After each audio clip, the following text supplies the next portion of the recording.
bipub.com.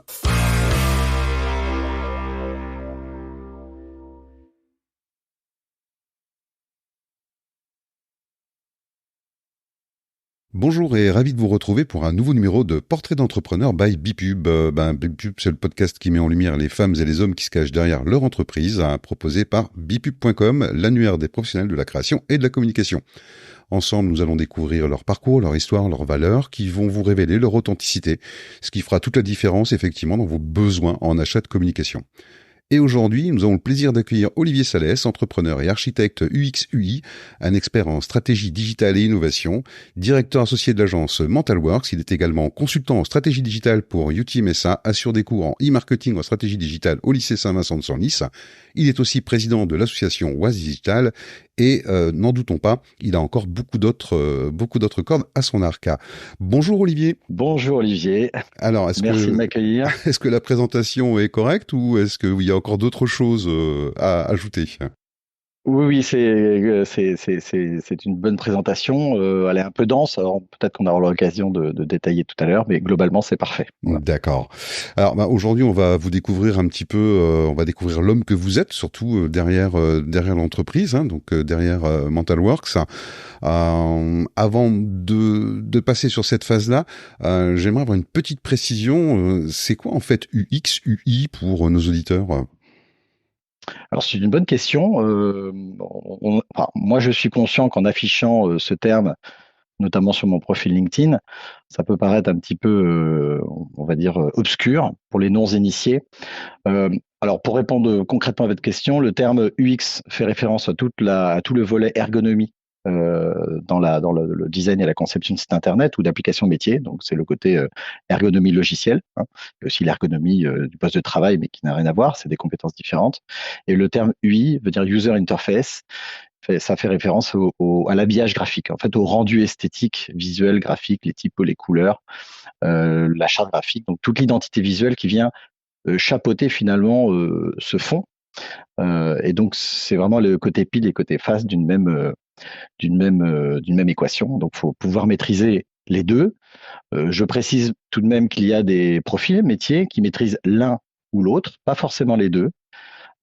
Et moi, si j'affiche ce double emblème, c'est parce que ma formation d'origine, c'était l'ergonomie, justement, la partie UX, et que par passion, tout simplement, j'ai développé assez tôt un intérêt pour le design graphique, et donc je suis venu compléter ça de manière non académique, parce que j'ai pas de formation académique. Je suis ingénieur en informatique à la base, spécialisé en ergonomie. Mais comme je faisais de la BD quand j'étais plus jeune, j'ai toujours été attiré par le dessin, le graphisme. Mais en fait, je suis venu compléter cette partie-là au fil du temps. Donc en fait, c'est une contraction de ce qu'on appelait avant un web designer, c'est bien ça?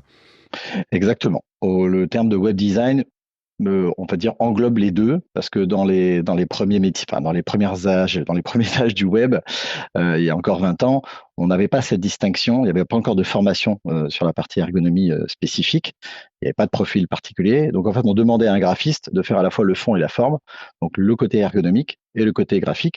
Et c'était un peu comme Monsieur Jourdain, il pratiquait les deux sans le savoir, et ce n'est bien qu'après qu'on a distingué les deux métiers. D'accord. Vous me parliez justement de votre passion dans votre jeunesse pour le dessin et la bande dessinée.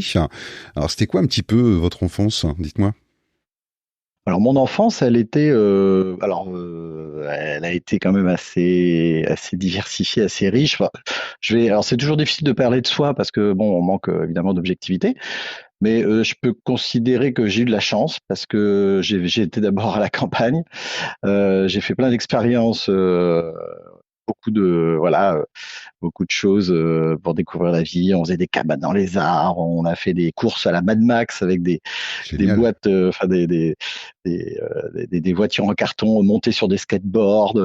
On a failli d'ailleurs aussi mettre le feu à la forêt, etc. Donc, tu as toute une partie avec mon frère où j'ai une grande complicité avec lui. Et c'est aussi pour ça que je suis, on va dire, cofondateur de cette société, parce que j'ai trouvé un partenaire de confiance avec qui je m'entends très bien. Souvent, c'est pas toujours facile avec ses frères et ses sœurs, mais là, on se complète parfaitement. Donc une enfance heureuse, des parents vraiment à l'écoute. Donc vraiment quelque chose qui m'a permis de m'ouvrir sur le monde et puis de pas avoir de problématiques pour expérimenter. Donc ça c'est parce que quand on est en confiance, on peut se permettre d'aller un peu plus loin et d'aller chercher les choses et de se faire une expérience la plus diversifiée possible. Donc globalement, tout est positif de ce côté-là. Alors, ce qui est assez amusant, et vous allez comprendre un peu mieux ma question, c'est qu'on passe de cabanes dans les arbres, de courses de voitures Mad Max avec des voitures en carton sur skateboard, et d'une passion pour tout ce qui est BD et dessin. Et comment est-ce qu'on arrive par un parcours scolaire ou professionnel à se diriger effectivement vers l'UX et l'UI? Alors, c'est également une très bonne question. Alors, je pense que j'étais assez curieux dès le plus jeune âge. Hein, je parlais de BD tout à l'heure, mais aussi je lisais beaucoup, je m'intéressais à plein de choses. Et à un moment donné, bah, dans le système éducatif français, comme dans tous les pays, il faut faire des choix. Ouais. Et j'ai eu un peu de mal en fait à choisir entre la voie scientifique, parce que j'étais bon en sciences, mais j'étais aussi bon dans la partie artistique. Et à un moment donné, on est face à un choix et le système éducatif nous oblige à faire ce choix. Alors peut-être aussi pour faire plaisir à mes parents, j'ai préféré prendre la voie royale et je me suis retrouvé finalement ingénieur d'informatique, ce qui me plaisait. Hein, donc c'est pas un choix contraint. C'est quelque chose. Je m'intéressais à la technologie, aux sciences, etc. Mais à l'application technique des sciences. Donc je voulais pas faire que des maths parce que même si j'étais pas trop mauvais, mais c'était pas ce qui m'intéressait le plus. Ce qui m'intéressait, c'est comment utiliser les sciences dans le domaine concret de la vie, de la technologie. Et puis, du coup, j'ai laissé un petit peu de côté toute la partie artistique pour en faire plutôt une passion personnelle quand j'avais du temps, un hobby, voilà. Et donc, après mes études, parce que je suis passé par l'université de technologie de Compiègne, je suis né à Compiègne, donc du coup, voilà, j'en ai profité un petit peu. Après mes études, donc j'ai fait un diplôme d'ingénieur, un DESS et un DEA. Alors j'ai un peu traîné parce que j'ai voulu échapper à l'armée. Je faisais partie des dernières générations, mais finalement je suis quand même parti quelques mois. Bon, j'en parlerai peut-être tout à l'heure. Oui. Euh, mais donc je reviens sur la question d'origine. Et à un moment donné, avec mon frère, on s'est dit, bah, créer une entreprise, ça faisait partie de nos ambitions. On avait toujours ça qui nous trottait dans notre tête. Et on s'est dit, si on ne le fait pas juste après notre diplôme, tant qu'on n'a pas encore de contraintes personnelles, de prêts immobiliers sur le dos, d'enfants, etc., bah, c'était le bon moment. Et en créant cette entreprise, j'ai pu enfin réassocier à la fois mon parcours scientifique d'ingénieur et en choisissant de développer la partie que j'avais laissée un peu de côté pendant mes études, qui était le côté design, graphique, etc. Et je me suis aperçu qu'en étant UX, UI designer, tout en ayant de solides bases dans le domaine scientifique, bah, j'étais capable de théoriser et d'aller un peu plus loin et de creuser vraiment les choses et voilà, et d'arriver à un niveau de conscience qui faisait que j'ai essayé de faire des choses intéressantes et en tout cas ça m'a éclaté et j'avais enfin réussi à joindre les deux bouts. Voilà. Bah, en fait, c'est une bonne chose puisque effectivement, oui, vous êtes réconcilié, on va dire quelque part avec la partie artistique alors j'aime pas le terme web design, on va rester sur UX UI hein, puisque c'est bien effectivement ce que vous faites aujourd'hui. La partie, on va dire, allez, artistique avec la partie technique et technologique. Il y a des éléments qui ont fait qu'à un moment donné, vous vous êtes dit, en dehors du fait que, ben, effectivement, vous n'aviez pas d'enfant, vous n'étiez pas encore marié, vous n'aviez pas de crédit sur le dos, qui vous ont dit, bon, allez, non, je vais pas travailler pour une boîte, je veux travailler pour moi. Qu'est-ce qui vous a décidé à devenir entrepreneur, en fait? Alors effectivement, alors quand on a un âge peu avancé, on est un peu piloté par l'instinct. Je pense que plus que par la réflexion. Et à cet âge, avec mon frère, on avait déjà en fait compris qu'on pouvait se tromper, on pouvait faire des erreurs et que les conséquences seraient moins graves si on les faisait tôt qu'un peu plus tard. Voilà. Il faut dire aussi que le contexte familial aide parce que bah, on avait les parents qui étaient quand même pas très loin, donc en cas de problème, si on se plantait dans notre aventure entrepreneuriale, on savait qu'on avait une base de repli stratégique. Hein, voilà, tout le monde n'a pas cette chance, donc c'est déjà voilà, faut bien comprendre que c'est une série de variables qui rend les choses possibles. Donc c'est pas toujours facile hein, de trouver la bonne trajectoire. Mais enfin, on savait que de toute manière, on pouvait y aller avec de la sérénité et que cette confiance de dire, bah voilà, on peut expérimenter les choses sans risquer grand-chose, bah, c'est quelque chose qui donne des ailes. Et donc, on s'est dit, c'est maintenant qu'il faut le faire. Et c'est pour ça qu'on a décidé de se lancer dans l'aventure. Alors, ça n'a pas été facile, hein, parce qu'on était en 98. Moi, je venais de terminer mes études, et mon frère également. Alors, lui, il était passé par l'INSET à Saint-Quentin, Mhm. qui est l'université de Picardie-Jules Verne. Et à ce moment-là, moi, comme j'avais fait, donc, je disais tout à l'heure, un DEA, j'étais déjà sur des sujets intéressants, sur la partie design interactif, il y avait des questions philosophiques qui se posaient, je m'intéressais à tout ça, et j'aurais pu continuer sur une thèse. On m'avait proposé de continuer sur une thèse. Et donc, si j'avais accepté, je serais devenu maître de conférence, et j'aurais fait ma carrière en tant que prof à l'UTC, par exemple. Voilà. Mais voilà, ça me dérangeait parce que ce côté entrepreneur que j'avais retrouvé chez mes parents aussi, hein, eux-mêmes sont partis à l'étranger, ils étaient dans les travaux publics, ils ont fait des grands ouvrages d'art, ils nous ont donné envie en fait de construire des choses, je pense. Et donc avec mon frère, même si on les construisait pas avec des mètres cubes de béton ou des structures métalliques, bah, on voulait les construire à notre niveau, c'est-à-dire dans le digital. C'était notre trip, hein. À l'époque, faut savoir que c'était le multimédia. À l'époque, on faisait des CD-ROM. On a découvert le Louvre ou le musée d'Orsay au travers de CD-ROM, hein. Je ne sais pas si vous Mhm. vous rappelez. Si, si. C'était notre génération. Et donc, bah, on s'est dit, on va créer une agence digitale, à l'époque plutôt studio multimédia, pour justement bah, faire ce qu'on a envie de faire, c'est-à-dire faire ces produits digitaux. Donc, on a lancé en fait l'opération. Moi, voilà, j'étais plutôt sur la partie graphique. Mon frère était plutôt sur la partie développement. Et à deux, bah, on avait réuni les deux compétences pour produire un CD-ROM. On s'est fait connaître d'ailleurs en lançant le premier CD-ROM à l'époque de la Coupe du Monde de football du Stade de France. Donc D'accord. on a eu la chance de croiser, ouais, on a eu la chance de croiser la société qui avait filmé toute la construction. Et la Coupe du Monde s'approchait. Et ils cherchaient un produit à donner à tous les visiteurs internationaux qui allaient venir, ou à toutes les entreprises qui allaient découvrir la Coupe du Monde pour montrer bah, ce bel objet architectural. Et donc, ils avaient des photos, des vidéos, mais ils n'avaient pas le savoir-faire pour en faire un produit interactif. Et donc, on a proposé nos services. On n'a rien demandé en argent, en fait, en prestation. On s'est proposé en disant, nous, on est capable de le faire.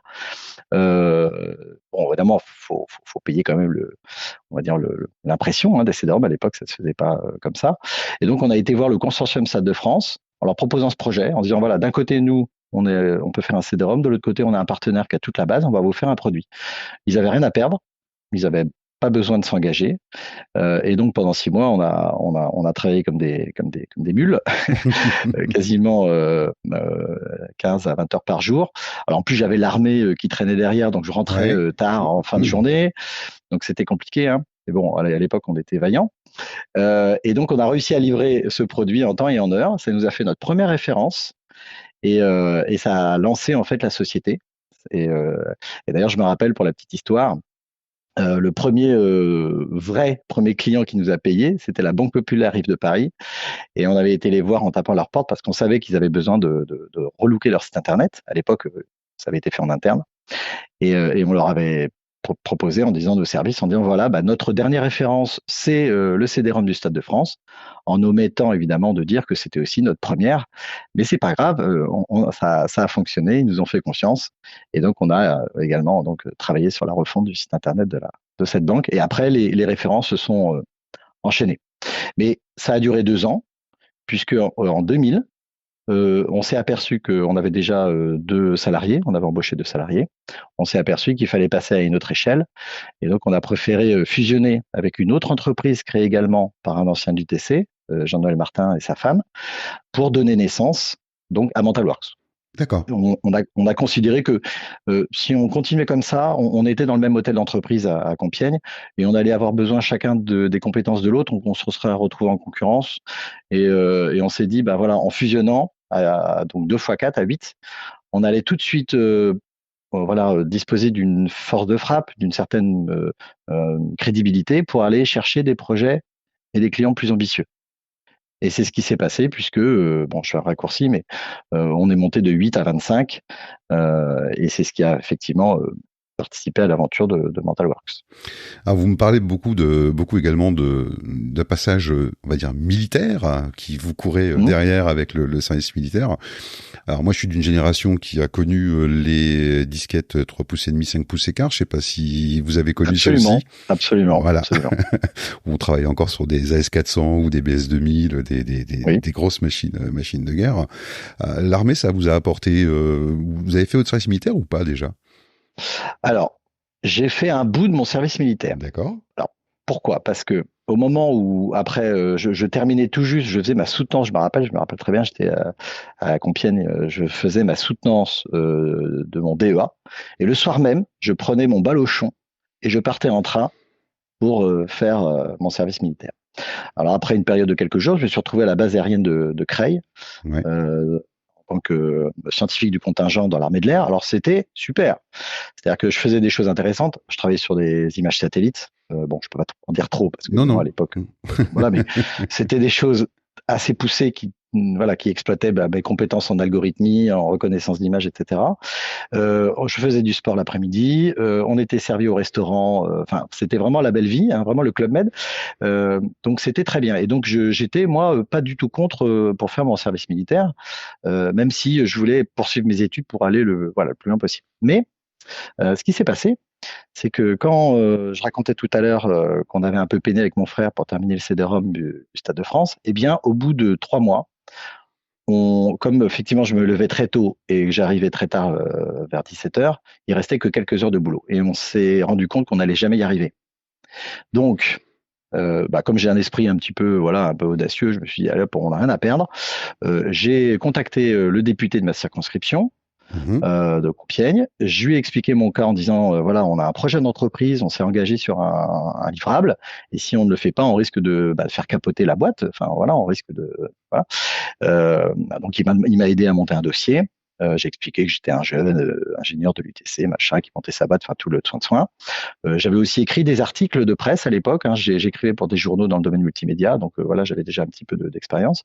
Et puis, ce député a monté le dossier auprès du ministre de l'Armée à l'époque, qui s'appelait Pierre Richard, donc pas l'acteur. Non, pas l'acteur. Oui. C'est pas une blague, c'est sérieux. Voilà, donc vraiment Et puis, j'ai pas eu de nouvelles pendant 3 semaines. Et je me rappelle mon responsable, mon N+1 à l'armée, qui était un colonel avec une personnalité très tranchée, ne croyait absolument pas au fait que je puisse être libéré, parce qu'à l'époque, comme on était la dernière année, la dernière tranche à faire l'armée, il fallait absolument faire 10 mois. Et c'était pas possible. Déjà 10 mois, c'était une remise par rapport aux 12 mois. Et au bout de 3 semaines, il y a un courrier qui est arrivé dans son bureau, et qui était en gros, je vous la fais courte, mais en gros, le Troufion Salès doit être libéré le jour même pour raisons exceptionnelles, etc. Et donc j'ai quand même fait 4 mois au final d'armée. Ouais. Donc une bonne expérience, mais ça m'a permis de me reconcentrer à 100% sur ce projet et de finir donc le CD-ROM dans les temps. Voilà. Comme quoi, il faut oser et être audacieux. Il faut oser, absolument. Il faut oser. Alors évidemment, il faut investir son temps en analysant un maximum pour éviter que ce soit du temps perdu, mais il faut y croire et il faut pas hésiter à se lancer, effectivement. Il y a des personnes qui ont influencé votre parcours? Alors oui, principalement les clients. Et puis aussi, alors les clients, quand je dis clients, c'est pas simplement les clients de l'agence, même s'il y a une belle diversité. En tant qu'entrepreneur, quand on est aux manettes d'une boîte, on a la chance, mais on a aussi, c'est une contrainte, de pouvoir s'adapter un peu comme un caméléon et d'essayer de comprendre qui on a en face de nous pour répondre à ses besoins, l'accompagner au mieux. Donc là, tous mes clients en fait m'ont enrichi. Et puis il y a aussi un épisode que je conseille à tous les jeunes, mais certains le font évidemment, je suis pas le premier, c'est de profiter de ces périodes estivales pour faire des petits boulots.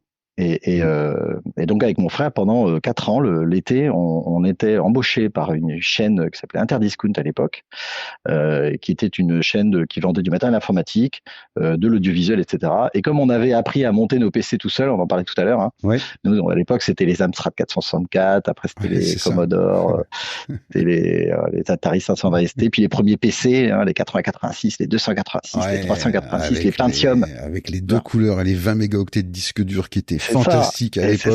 C'est ça. Ah oui, je me rappelle. Ouais, tout à fait. Donc toute cette partie-là, on avait un peu sur le tas, un peu de manière empirique, appris à monter des PC, etc. Donc on nous avait embauchés comme vendeurs de PC. Chouette. Et du coup, pendant 3-4 ans, on a forgé nos armes et on a compris ce qu'étaient les marges, les primes, les objectifs sur chiffre d'affaires, le relationnel client et tout l'argumentaire de vente. Et donc, en parallèle de nos études à l'école, même à l'université, qui étaient très académiques, eh ben, on a appris toute cette facette qu'on n'apprend pas à l'école sur le terrain. Et c'est ça, en fait, qui aujourd'hui, avec un peu de recul, je pense que c'est l'association des deux qui nous a armés pour pouvoir justement développer l'entreprise. Donc vous avez connu les premiers PC bien lourds, bien encombrants, avec des écrans bien énormes, avec très peu de disques durs, avec les disquettes souples, les petites disquettes dures, les bandes. Alors je sais pas si vous avez connu les lecteurs à bande ou les gros. Les lecteurs à bande, on les connaissait, mais nous, on est arrivé déjà à la génération disquette, hein, Mhm. les disquettes 5 pouces 1 quart, puis après 3 pouces et demi. Et l'arrivée du CD-ROM qui a tout changé aussi, et la guerre entre DR-DOS et MS-DOS à l'époque qui permettait effectivement d'avancer très vite. Et très vite, on est passé du 80-86 au 80-88, 286, 386, 486, etc. Voilà. Donc vous avez aussi un bon background technique à ce niveau-là. Ouais, voilà. tout à fait. Ouais. J'ai connu effectivement les gros environnements BS2000 entre autres. Voilà. Et j'ai été développeur également informatique à une certaine époque. Il y a une évolution qui est énorme et qui est hyper rapide dans le domaine de l'informatique, dans le domaine de la communication, dans le domaine du site internet. Aujourd'hui, à l'arrivée de l'IA, vous voyez ça comment par rapport à votre entreprise? Alors l'IA, justement, d'ailleurs, je donnais un cours hier au club des journalistes de presse, dans l'AJT, pour éclairer un peu le sujet et leur donner des éléments de réflexion pour voir comment en profiter et l'exploiter au mieux dans leur pratique métier.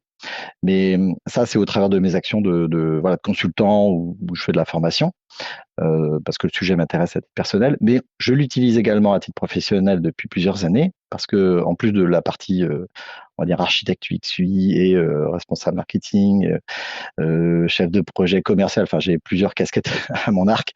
Je suis aussi en charge des crédits d'impôt recherche au sein de l'agence. Parce que comme toute la partie informatique, mathématiques, algorithmique m'intéresse. Donc on a utilisé en fait l'IA pour monter de nombreux projets de CIR ou C2I, un crédit d'impôt innovation. Et donc je suis dedans tout le temps. Parce que chaque année, il faut que je monte un dossier technique, plusieurs centaines de pages, qui explique les travaux de R&D qu'on a pu réaliser sur nos applications informatiques. Donc, pour faire court, en fait, l'IA, c'est un potentiel à exploiter. Il faut aussi en cerner les limites. Et c'est ce que je regrette aujourd'hui un petit peu auprès du grand public, c'est que, avec par exemple l'avènement en novembre 2022 de ChatGPT, qui a déferlé en fait, qui est une sortie grand public de ces techniques qui maturaient depuis les années 50. En fait, les usages et les pratiques n'ont pas été cadrés. Il y a un manque de pédagogie. Mais quand on apprend véritablement comment ça marche, ce qu'il y a sous le moteur, eh bien, on peut vraiment en tirer un profit énorme et notamment gagner du temps. Et donc, les experts deviennent encore plus productifs. C'est ce qu'il faut comprendre. Donc, c'est une aide. C'est des outils qui nous transcendent en quelque sorte, mais qui peuvent pas nous remplacer évidemment, parce qu'on est encore loin de ce qu'on appelle de l'IA forte. L'IA forte, c'est une IA qui est censée analyser, comprendre les concepts, manipuler le sens, alors que ChatGPT, je le dis en 2 minutes, c'est absolument pas ça. C'est une séquence de mots qui est produite de manière statistique, probabiliste. Donc chaque mot d'ailleurs c'est pour ça qu'on voit que les phrases sont rédigées avec une certaine lenteur, en tout cas sur la dernière version, parce que en fait le modèle cherche les mots les plus probables à enchaîner. Voilà. Mais il n'y a pas de compréhension de sens. Mais par contre, ça peut fournir une très grande aide et faire gagner beaucoup de temps dans le traitement des contenus textes. Je pense à Mark Page, entre autres, je sais pas si vous connaissez, oui. Qui est quand même déjà beaucoup plus approfondi que ChatGPT, où on peut rentrer un persona, on peut rentrer beaucoup de choses pour en retirer du texte. C'est quelque chose que vous allez vous intégrer déjà au niveau de vos développements en UX/UI? pour les clients? Alors oui. Alors parce que alors faut bien savoir que chez Mentalworks, on n'a pas parlé tout à l'heure, mais on a deux activités principales. On a une activité en tant qu'agence web où on crée des sites internet, on fait des applis mobiles, on fait du web marketing. On va dire que ce sont les métiers de base d'une agence web classique. Donc ça, on le fait depuis 2000. Et en 2019, pardon, 2019-2020, on s'est aperçu que les marges en tant qu'agence digitale, avec les salaires des développeurs qui ont augmenté, avec la pression concurrentielle, il y a des boîtes qui font de la sous-traitance offshore à l'autre bout du monde. Donc, on a eu une pression sur nos marges qui nous a conduit à nous poser des questions. Et on s'est dit, si on continue comme ça, on risque d'avoir des problèmes. Donc, on a on a un peu pivoté pour intégrer une nouvelle activité métier qui est celle d'éditeur d'applications. Donc, on a décidé de créer nos propres produits qu'on vend aujourd'hui sur étagère. Et avec plus de quasiment 20 ans d'expérience en travaillant sur mesure pour les autres, on a identifié les fonctionnalités, les produits qui répondaient au plus grand nombre. Donc, on a développé un intranet collaboratif qui s'est aujourd'hui vendu à plus de 30 entreprises. Alors, c'est des grosses boîtes, c'est plutôt un intranet, il faut quand même avoir plusieurs centaines de collaborateurs. On a développé un CRM, donc un outil de gestion de la relation client en français, et qui va devenir un ERP, donc un outil de pilotage, de planification d'activités. Et ces produits, aujourd'hui, sont alimentés, sont irrigués avec de l'IA, parce que justement, les travaux menés dans le cadre de nos crédits d'impôt recherche nous ont permis, et merci l'État français, parce que grâce à l'État français, on a quand même eu un remboursement de 30% en gros de nos travaux de R&D. Il faut bien voir que c'est pas uniquement destiné aux grands groupes, c'est aussi à la portée des TPE-PME. Je le redis parce que quand j'en parle à des petites entreprises, ils pensent que le CIR c'est réservé aux grosses boîtes. Pas du tout. Par contre, il faut faire les choses bien et de manière sérieuse, évidemment. Donc, cette aide financière nous a permis de transmuter le temps de R&D dans nos produits. Et donc, on vend aujourd'hui un intranet notamment qui intègre un moteur, un agent conversationnel qui vient puiser ces données dans les bases de connaissances de l'entreprise. Donc, plutôt qu'avoir un intranet, on va dire, d'ancienne génération où il faut aller naviguer dans les pages et trouver les bons documents, en fait, l'IA permet d'accéder de manière très rapide à des contenus experts qui sont la propriété de l'entreprise. D'accord. Donc effectivement, c'est un parcours, on va dire un peu type fusée, quoi, puisqu'on part du dessin pour arriver à une entreprise aujourd'hui qui fait du développement R&D avec de l'IA.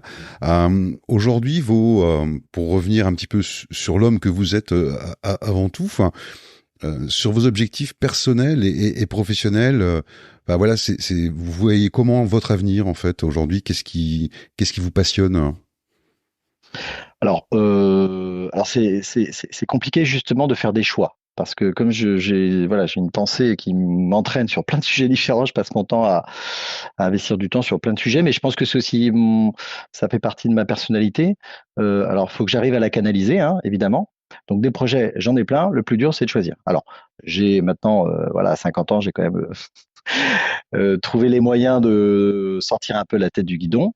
Donc, comment je vois l'avenir? C'est simple. L'idée, c'est de continuer l'aventure Mentalworks pour la rendre autonome, c'est-à-dire faire en sorte que les cofondateurs de l'agence, dont je fais partie, mon frère Jean-Noël et les autres associés, puissent sortir du rouage de la machine pour que l'entreprise continue à se développer, parce que nous, on n'est plus non plus des perdants de l'année, donc il faut aussi prévoir la suite, et donner aussi la place aux collaborateurs, qui sont des piliers aujourd'hui qui ont permis de développer l'entreprise. Donc l'idée, c'est de s'effacer un petit peu, mais de monétiser quand même l'affaire, parce qu'au bout quand on a investi 20 ans de sa vie personnelle dans une entreprise, on a quand même envie de tirer un peu les marrons du feu.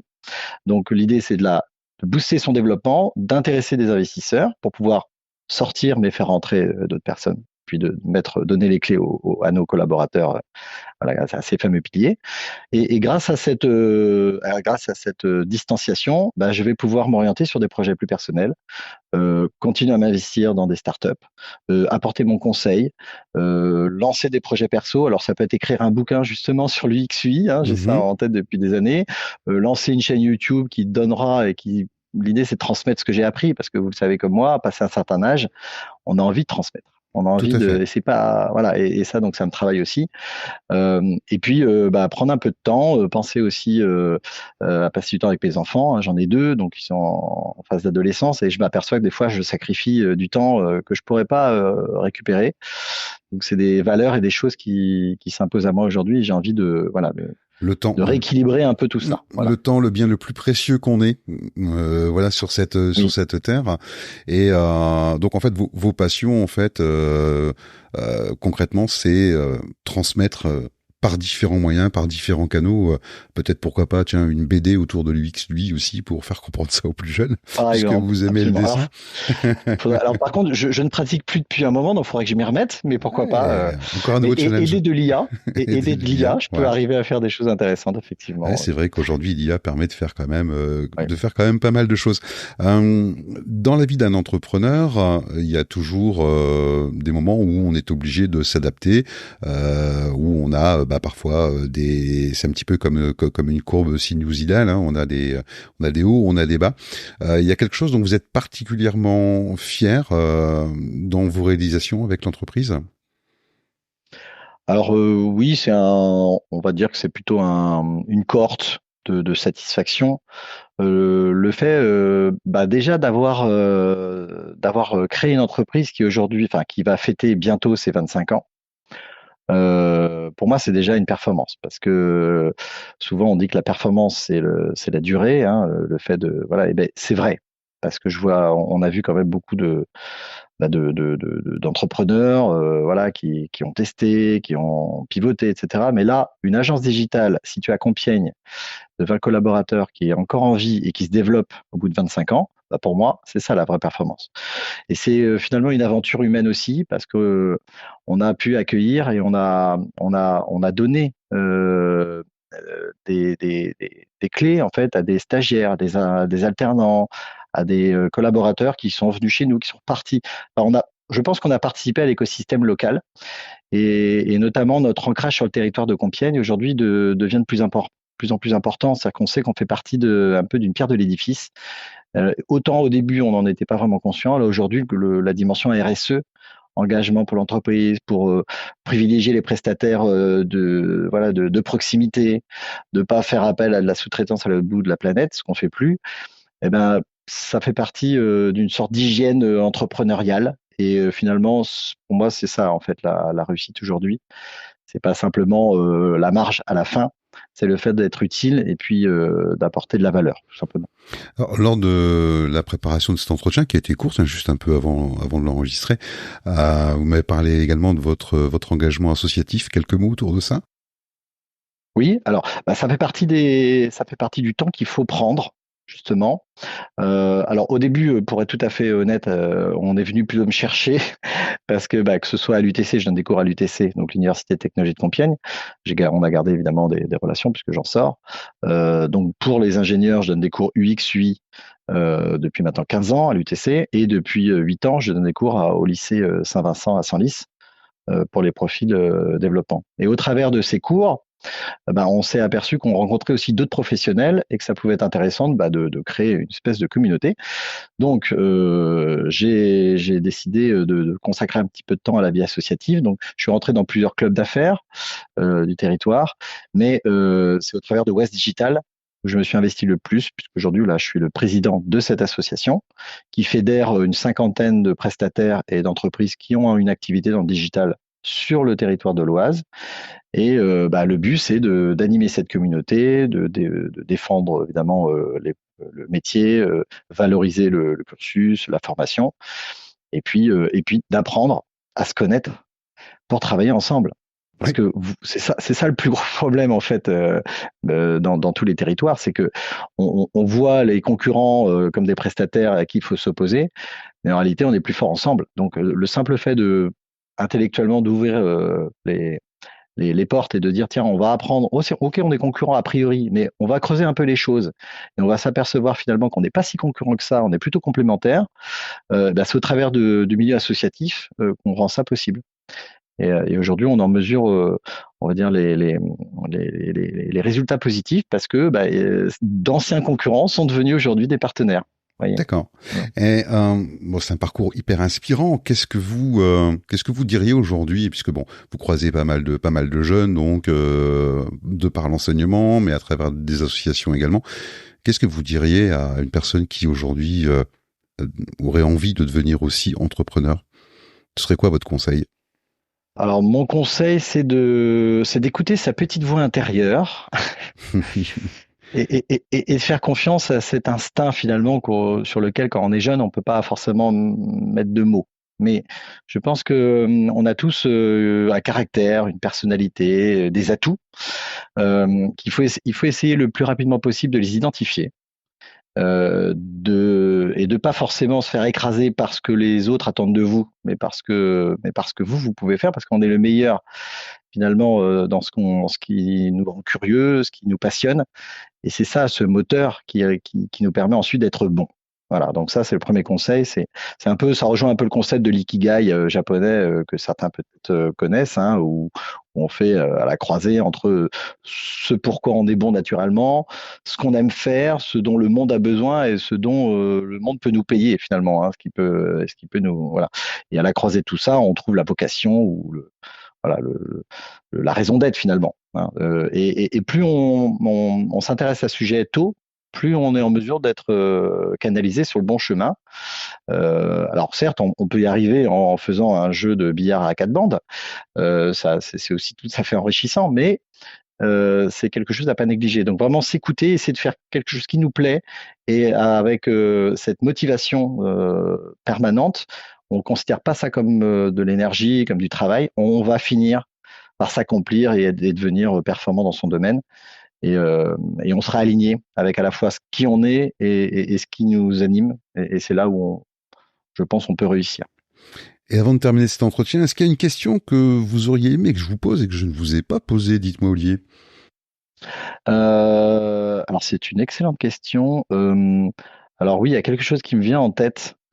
C'est justement, vous l'avez dit tout au début, en faisant ma présentation, moi-même, quand je regarde mon CV sur LinkedIn, je me dis, mais qu'est-ce que c'est que ce bazar? Je me dis, alors voilà, c'est un peu l'homme orchestre, hein, il fait plein de choses, il est à la fois voilà, web designer, enfin UX designer, je suis chef de produit, c'est-à-dire je conçois les produits, donc je suis product owner, je suis commercial, je suis chef de projet, je fais de la photo, je suis investisseur, enfin bref, bon. J'adore aussi les crypto-monnaies, les startups, enfin bref. Bon, je pense que du coup, en France, souvent, on a bien étiqueté en fait les gens et les mettre dans des petites cases parce que ça rassure en fait parce qu'on sait voilà un tel fait ça et voilà.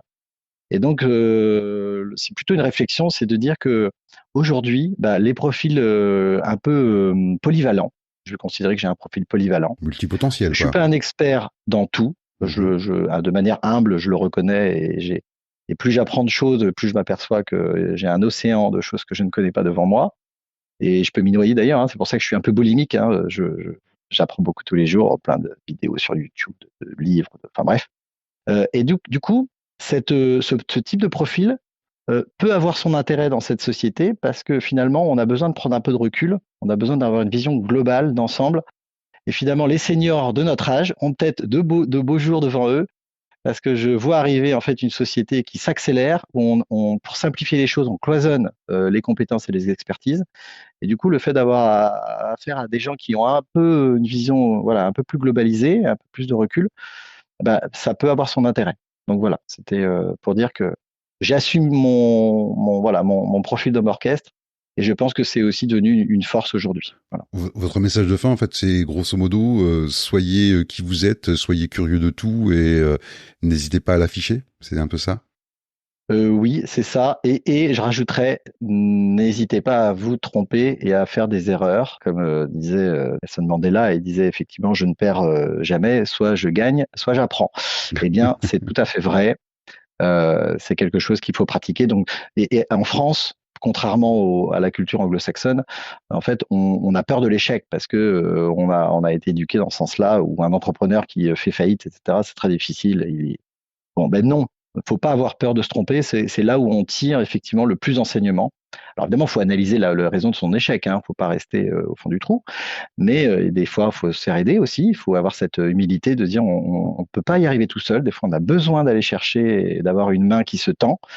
Et ça fait partie aussi voilà, de cette ouverture d'esprit. Mais en multipliant les expériences, on ne peut que gagner. Donc c'est ça mon message. Eh ben, c'est sur ces quelques mots qu'on va se quitter pour cette interview. Merci Olivier, en tout cas, pour ces nombreux conseils et puis d'avoir partagé avec nous votre parcours. Merci Olivier. Voilà, si vous souhaitez de votre côté, vous entrer en contact avec Olivier Salès de la société Mental Works, il n'y a rien de plus simple. Toutes les infos et les liens se trouvent directement dans le descriptif de cet épisode. Pour plus d'informations, vous pouvez vous rendre directement, bien évidemment, sur bipub.com, l'annuaire des professionnels de la création et de la communication. Et si vous êtes un prestataire et que vous souhaitez rejoindre le réseau incontournable des experts, c'est facile. Il vous suffit de vous inscrire sur bipub.com et de vous laisser guider. Voilà, portrait d'entrepreneur qui est réalisé par bipub.com. On se donne rendez-vous pour un nouveau portrait d'entrepreneur et je tiens encore à remercier Olivier pour le temps qu'il nous a accordé. Merci à vous, Olivier. Merci Olivier. bipub.com